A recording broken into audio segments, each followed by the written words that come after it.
Hello guys, welcome to my channel NEET roll academy. आज की इस वीडियो में हम स्टार्ट करेंगे controlling vehicular air pollution a case study of Delhi. इससे पहले हम इसका फर्स्ट पार्ट कंप्लीट कर चुके हैं। आपको फर्स्ट पार्ट देखना है तो डिस्क्रिप्शन बॉक्स में लिंक दे रखा है, आप वहाँ पे क्लिक करके देख सकते हैं। और गाइस, अगर अभी तक आपने हमारे चैनल को सब्सक्राइब नहीं किया है, सब्सक्राइब ज़रूर कीजिए और लाइक बटन ज़रूर दबाइए, ताकि हम अपनी आगे वाली वीडियो जो भी आएगी उसका अपडेट आपको तुरंत मिल जाएगा। अब हम स्टार्ट करते हैं controlling vehicular air pollution a case study of Delhi. With its very large population of vehicular traffic, Delhi leads the country in its level of air pollution। Delhi में जो इसका एयर पोल्यूशन का जो एयर पोल्यूशन हो रखा है वो उसके लार्जेस्ट ट्रैफिक व्हीकल की वजह से होता है, मतलब उसके अंदर बहुत ज़्यादा व्हीकल्स हैं। Delhi leads the country in its level of air pollution. Delhi lead करती है कंट्रीज़ में जो कि एयर पोल्यूशन के मामले में। It has more cars than the state of Gujarat. Delhi के पास जो है मोर कार्स हैं, स्टेट ऑफ गुजरात से ज़्यादा कारें हैं दिल्ली के पास। तो it has more cars than the state of Gujarat and the West Bengal put together. मतलब दोनों वेस्ट बंगाल और गुजरात की जब गाड़ियों को मिला देंगे उतनी उससे भी ज़्यादा दिल्ली में गाड़ियाँ हैं।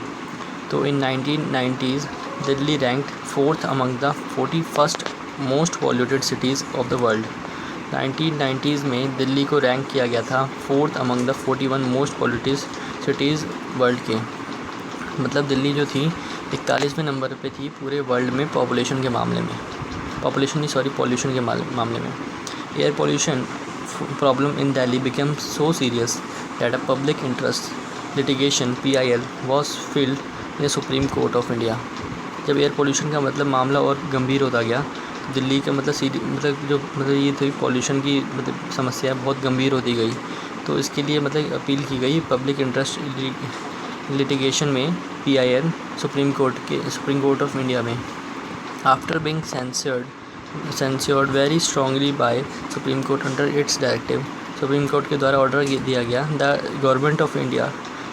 Government was asked to take within a specific time limit appropriate measures।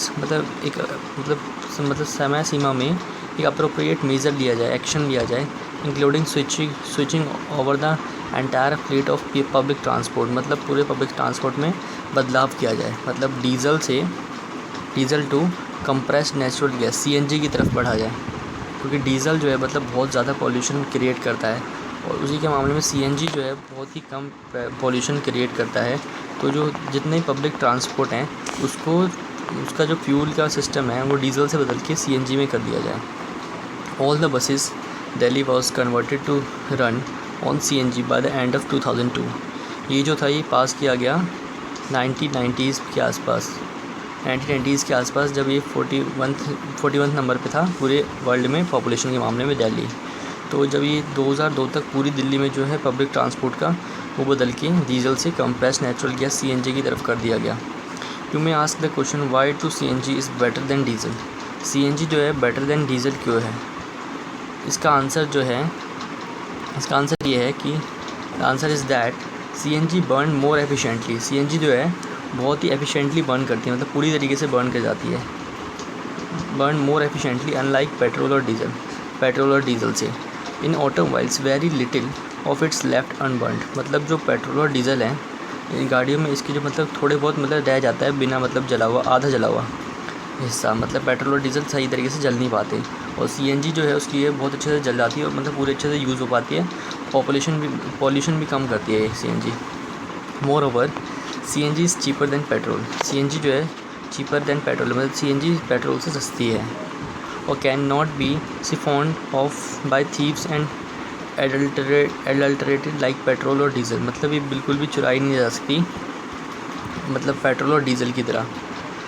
The main problem was switching over CNG is the difficulty of laying down pipelines to deliver CNG। मतलब मेन प्रॉब्लम ये थी कि जो पाइपलाइंस पहले petrol और diesel की थी, अब उसमें जो ये CNG जो है बिल्कुल पाइपलाइन के थ्रू ही पास होती है।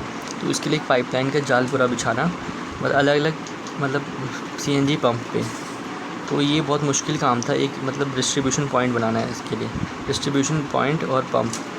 इंश्योरिंग इंटरप्ट ऑफ सप्लाई, मतलब उनको ऐसे करना था कि जो सप्लाई है इसकी रोकी ना जाए, बिल्कुल कॉन्टीन्यूसली चलती रहे।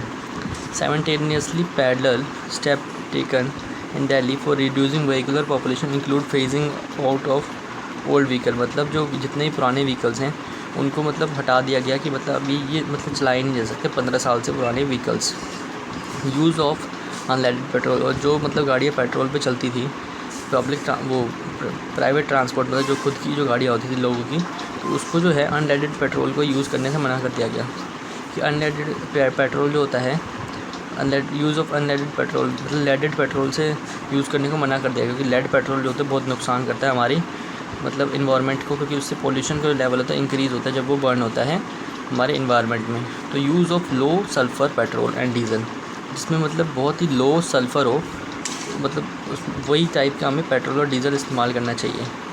Use of catalytic converter in vehicle, मतलब कैटालिटिक कन्वर्टर हमें इस्तेमाल करना चाहिए गाड़ियों में। Application of stringent pollution level norm of the vehicle etcetera, मतलब जो स्ट्रिंजेंट पॉल्यूशन लेवल है उस नॉर्म को हमें मतलब अप्लाई करना चाहिए।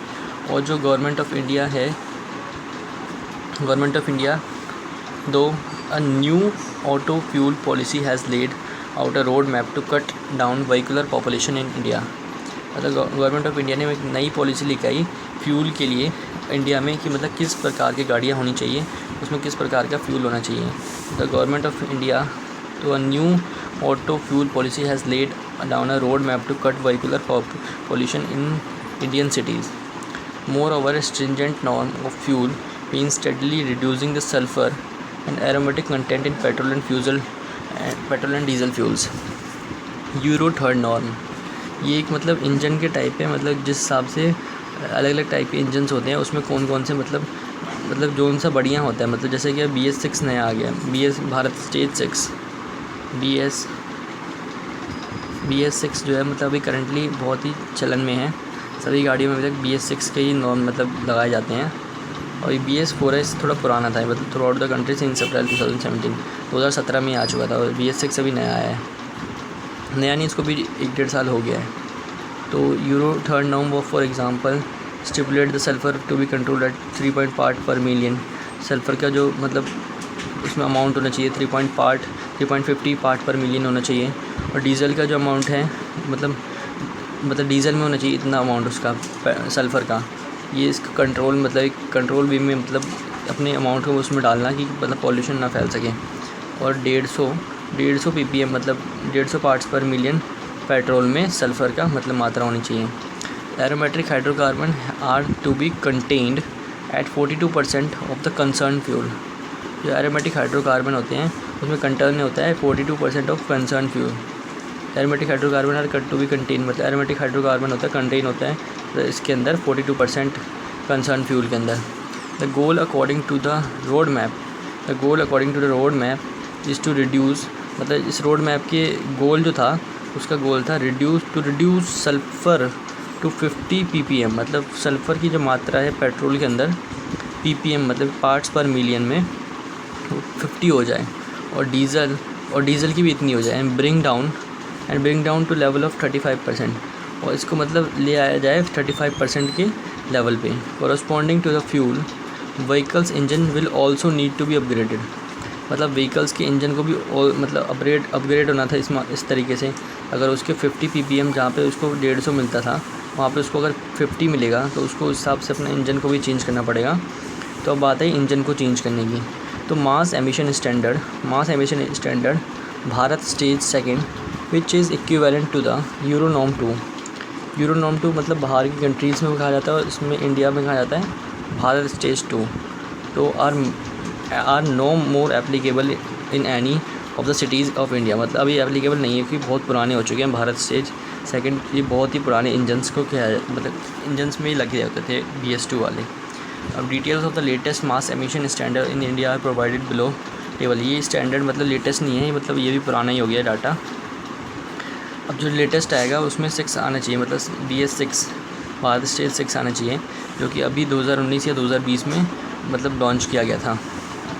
तो ये वाली एक बार जो टेबल है इस टेबल को एक बार याद कर लेना, ये पेपर में आ सकते हैं कि मतलब क्या मतलब कौन सा स्टेज का इंजन कब आया था। तो thanks for effort made the air quality of Delhi has significantly improved.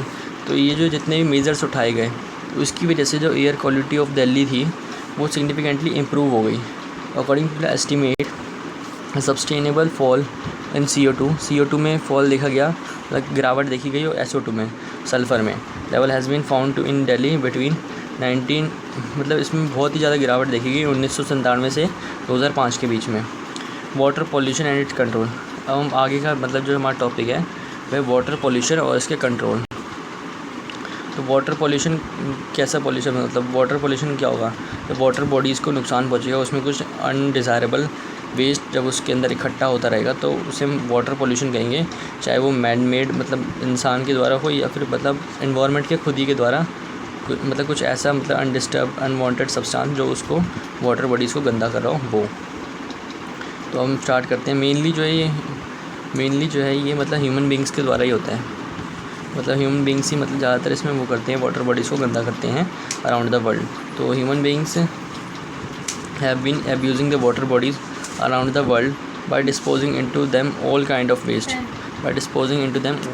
waste.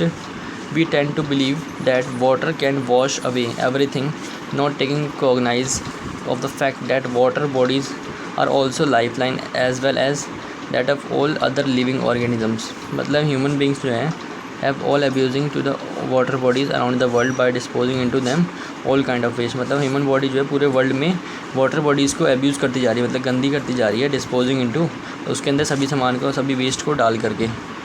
We tend to believe that water can wash away everything not taking cognize, मतलब वाटर से ही सभी चीज़ें नहीं धोई जा सकती, उसके अलावा और भी कोई मतलब अलग वो होना चाहिए।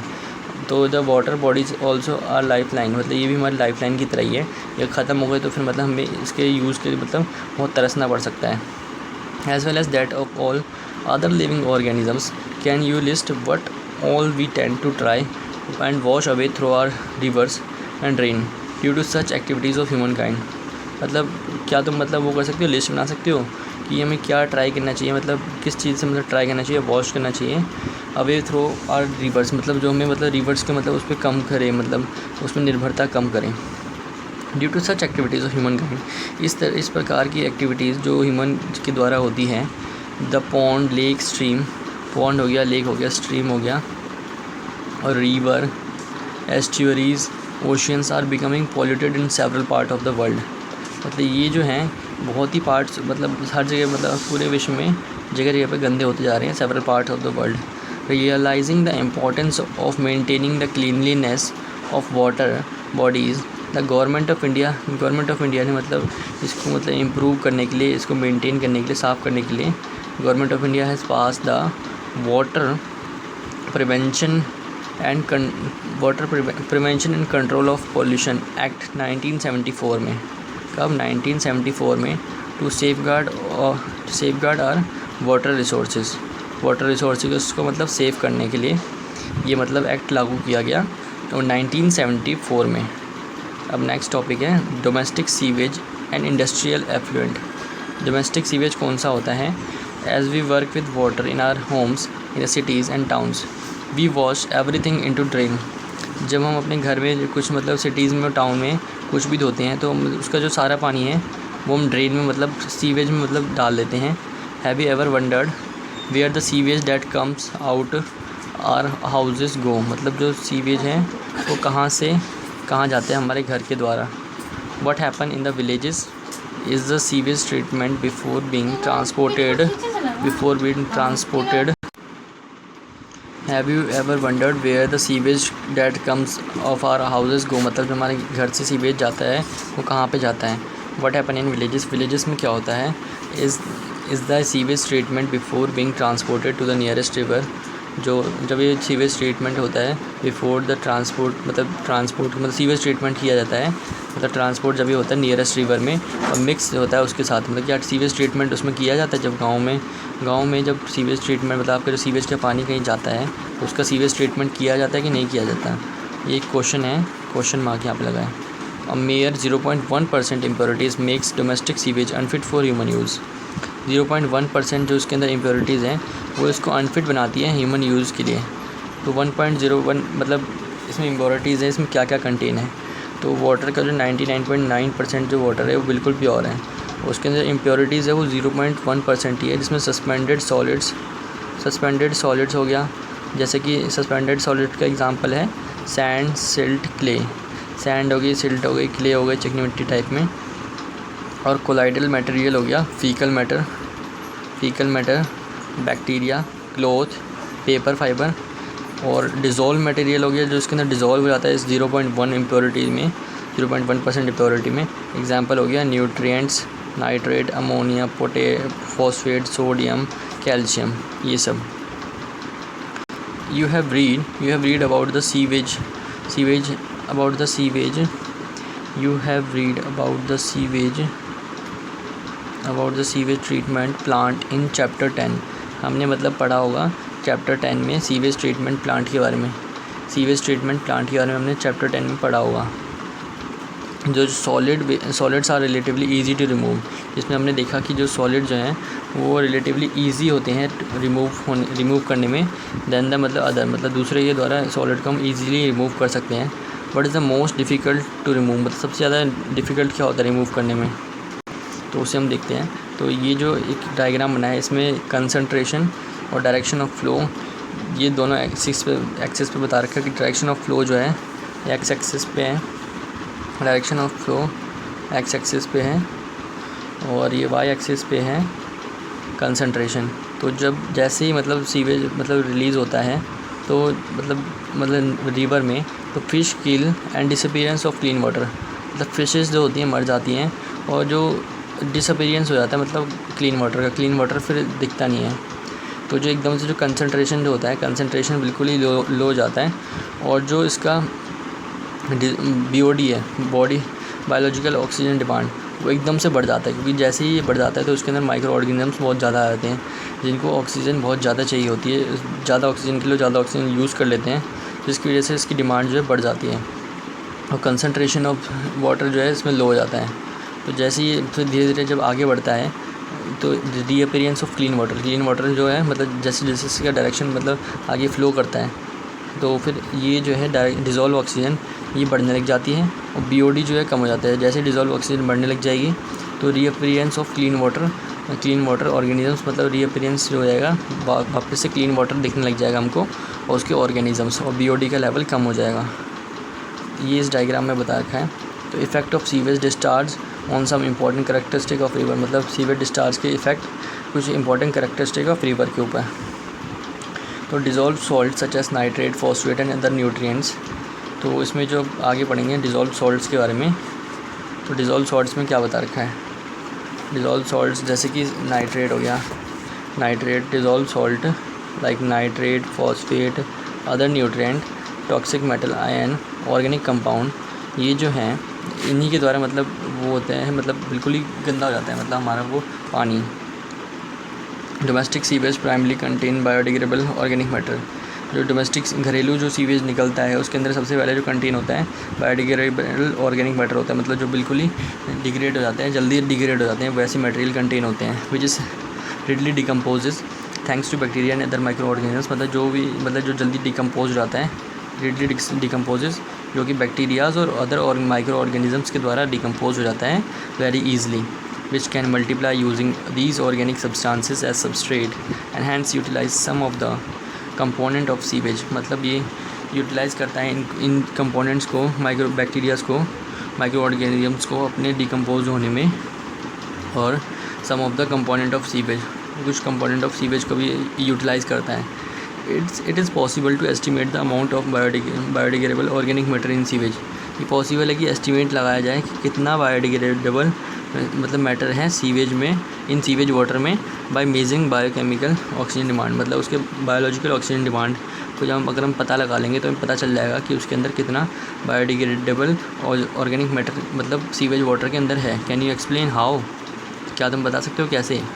In the chapter of micro organisms वाले चैप्टर में हमने पढ़ा था about the relation between BOD और माइक्रो ऑर्गेनिजम्स के बारे में, BOD और माइक्रो ऑर्गेनिजम्स के बारे में पढ़ा था, and the amount of biodegradable matter, biodegradable के अमाउंट के मैटर के बायोडिग्रेडेबल मैटर के अमाउंट के बारे में भी पढ़ा था उस चैप्टर में। तो in figure 16.3 shows some of the changes that one may notice following discharge, जो हमने अभी पहले इस डायग्राम में पढ़ा कि किस हिसाब से जैसे ही सीवेज मतलब डिस्चार्ज होता है तो कैसे कंसंट्रेशन का लेवल एकदम से लो हो जाता है और बायोलॉजिकल ऑक्सीजन डिमांड का लेवल एकदम से ऊपर उठ जाता है। और जैसे जैसे जब वाटर का फ्लो आगे बढ़ता है तो रिपेयरेंस ऑफ क्लीन वाटर रिपेयर होता है, तो कंसंट्रेशन का लेवल जो है इसमें इंक्रीज़ हो जाता है, मतलब डिज़ोल्व ऑक्सीजन जो होता है वो इंक्रीज़ हो जाता है और जो BOD की जो डिमांड है वो कम हो जाती है, क्योंकि ऑर्गेनिजम्स माइक्रो ऑर्गेनिजम्स मतलब जो इसके अंदर और बैक्टीरियाज होते हैं उसकी मात्रा कम हो जाती है, इसलिए BOD की मात्रा भी फिर इसमें कम हो जाती है। हम आगे बढ़ते हैं, आगे इसमें हम करेंगे मतलब the show some of the changes of the may notice following discharge of sewage into the river. Microorganisms involve biodegradation of organic matter in the receiving water bodies. मतलब जो माइक्रो ऑर्गेनिजम्स हैं ये involve होते हैं, microorganisms involve in biodegradation of organic matter, मतलब उसको degrade करने में ऑर्गेनिक मैटर को in the receiving water body, मतलब वाटर बॉडी जिस वाटर बॉडी में रिसीव किया जाता है। Consume a lot of oxygen, मतलब लॉट ऑफ ऑक्सीजन को कंज्यूम करते हैं। As a result they are sharp decline in the oxygen dissolve oxygen, मतलब जो जैसे ही मतलब वो ज़्यादा ऑक्सीजन को मतलब कंज्यूम करते हैं तो वैसे ही sharp decline in dissolve oxygen में, मतलब बहुत ही ज़्यादा शार्प डिक्लिनेशन, मतलब बहुत ही कम एकदम से होने लग जाता है। Down stream from the point of sewage discharge, मतलब एकदम से ही मतलब जो उसका डाउन स्ट्रीम प्रोसेस आपको दिखने लग जाएगा, एकदम से ही बिल्कुल नीचे की तरफ आने लग जाएगा। जो कंसंट्रेशन ऑफ ऑक्सीजन है उसके अंदर, डिजॉल्व ऑक्सीजन जो उसके अंदर है पानी के अंदर, उसकी कंसंट्रेशन एकदम से ही धीरे हो जाती, मतलब कम हो जाती है। This causes mortality of fishes, इसकी वजह से डिजॉल्व ऑक्सीजन जब कम हो जाता है तो फिशेज़ जो है मरने लग जाते हैं और अदर एक्वेटिक क्रिएचर्स भी मरने लग जाते हैं। और presence of large amount of nutrient in water also causes excessive growth of planktonic, जो मतलब प्रेजेंस होती है लार्ज अमाउंट ऑफ न्यूट्रिएंट्स की वाटर के अंदर, presence of large amount of nutrient in water also causes excessive growth of planktonic, बहुत ही ज़्यादा मतलब एक्सेसिव ग्रोथ करता है प्लैंक्टोनिक्स की। प्लैंक्टोनिक फ्रीली फ्लोटिंग मतलब एल्गी होती हैं जो मतलब पानी के ऊपर फ्लोट करती है ग्रीन कलर की, जिसको हम एल्गल ब्लूम्स भी कहते हैं। एल्गल ब्लूम्स आपने देखा होगा, ज़्यादातर जो समुद्र नहीं मतलब पॉन्ड टाइप का एरिया हो गया वहाँ पे बिल्कुल हरा हरा एक जगह घास जैसा छाया होता है, पानी के ऊपर एक लेयर बनी होती है, तो उसे हम एल्गल ब्लूम्स कहते हैं। जो ग्रोथ ऑफ फ्रीली फ्लोटिंग मतलब प्लैंक्टोनिक्स एल्गे की ग्रोथ हो जाती है, फ्रीली फ्लोटिंग एल्गे की, तो which impart a distinct colour to the water bodies.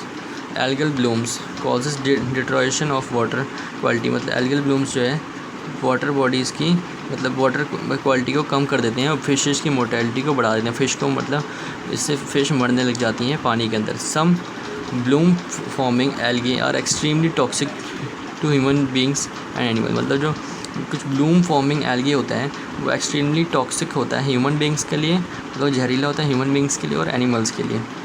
You may have seen मतलब हमने देखा होगा कि beautiful mauve coloured flower found on very appealing shaped floating plant in water bodies, मतलब हमने देखा होगा कि ब्यूटीफुल मेव कलर फ्लावर जो होता है फाउंड मतलब मिलता है हमें very appearingly shape flower plant in water bodies, मतलब वाटर बॉडीज़ में हमें देखने के लिए मिलता है।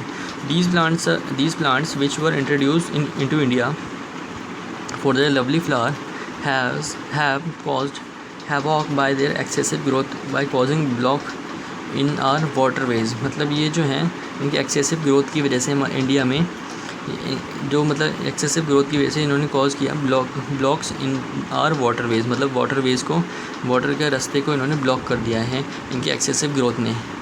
दे grow faster than our ability to remove them, मतलब जब तक हम उसे रिमूव करेंगे तब तक वो और मतलब मल्टीप्लाई हो जाएंगे। मतलब हम कैसे रिमूव कर पाएंगे जब यहाँ पे ये ऑलरेडी है, जब तक हम इसको निकालेंगे यहाँ से तब तक यहाँ पे ये 5 ऑलरेडी और उग चुके होंगे, तो फिर इसको अगर हम निकालेंगे तो 5 उसके अलावा और मतलब उग चुके होंगे, तो ऐसे ही करते करते मतलब इनकी मतलब बहुत ज़्यादा ग्रोथ हो जाती है। तो ये जो है प्रॉब्लम थी एक, मतलब कि कैसे मतलब वाटर वेज को ब्लॉक होने से रोका जाए। These are plants of water hyacinth, ये वाटर हाइसिंथ के प्लांट होते हैं जिसको एकोर्निया क्रैपिसिस कहा जाता है। The world most problematic aquatic weed, जो इसको world most problematic aquatic weed भी कहा जाता है। ये क्वेश्चन आ सकता है, वेरी इंपॉर्टेंट है, very important. Also called terror of Bengal, मतलब इसी को टेरर ऑफ बंगाल भी कहा जाता है। इसको क्या कहते हैं, टेरर ऑफ बंगाल कहते हैं, टेरर ऑफ बंगाल भी इसी को कहते हैं। ये क्वेश्चन आ जाता है टेरर ऑफ बंगाल हम इन्हीं को कहते हैं क्रैपसीज को वाटर हाइसिंथ के जो प्लांट्स होते हैं उनको। They grow abundantly in eutrophic water bodies. Eutrophic water bodies में मतलब बहुत ही एबिडेंटली ग्रो करते हैं and lead to the imbalance in the ecosystem dynamic of the water body. मतलब इकोसिस्टम में इम्बैलेंस कर देते हैं अपनी मात्रा को बढ़ा के, जिससे कि इसने पहले बता दिया कि वाटर वेज को ही ब्लॉक कर देते हैं।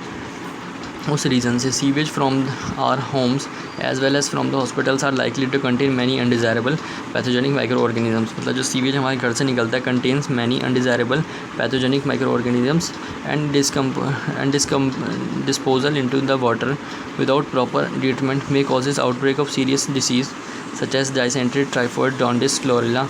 मतलब जो सीवेज हमारे घर से निकलता है, हमारे मतलब हॉस्पिटल से निकलता है, अगर उसको बिना किसी ट्रीटमेंट के वाटर में मिला दिया जाए तो बहुत सारी डिसीज़ को कॉज कर सकते हैं, जैसे कि डायसेंट्री हो गई, टाइफॉइड हो गया, जॉन्डिस हो गया, कॉलेरा हो गया, ऐसी डिसीज़ को। Unlike the domestic sewage waste water from industries like petroleum, जो डोमेस्टिक सीवेज जो मतलब रिलीज़ होता है वाटर इन टाइप की इंडस्ट्रीज़ से, जो कि पेट्रोलियम की इंडस्ट्री होगी, पेपर मैन्युफैक्चरिंग की होगी, metal extraction and processing, chemical manufacturing often contain toxic substances, notably heavy metals, defined as element with density greater than 5 ग्राम पर सेंटीमीटर क्यूब। जो उनकी डेंसिटी होती है 5 ग्राम पर सेंटीमीटर क्यूब से ज़्यादा होती है। तो 5 ग्राम पर सेंटीमीटर क्यूब से ज़्यादा होती है ज़्यादा। तो ये ध्यान रखना, ये क्वेश्चन आ जाता है। तो सच एज़ मरकरी, जिसको एग्जांपल हो गया मरकरी हो गया, इसका एग्जांपल कैडमियम हो गया, कॉपर हो गया, लेड हो गया, and a variety of organic compound, और भी मतलब बहुत वैरायटी मतलब ऑर्गेनिक कंपाउंड की। तो इसमें हम इतना ही करेंगे इस वीडियो में। बाकी का नेक्स्ट में हम करेंगे बायो मैग्नीफिकेशन और नेक्स्ट वीडियो में करेंगे नेक्स्ट वीडियो में। तब तक के लिए have a great day, thank you. A few toxic substances often present in industrial ये वाला टॉपिक कल कर लेंगे। मैग्नीफिकेशन वाला बायो मैग्नीफिकेशन का टॉपिक है, ये कल हो जाएगा।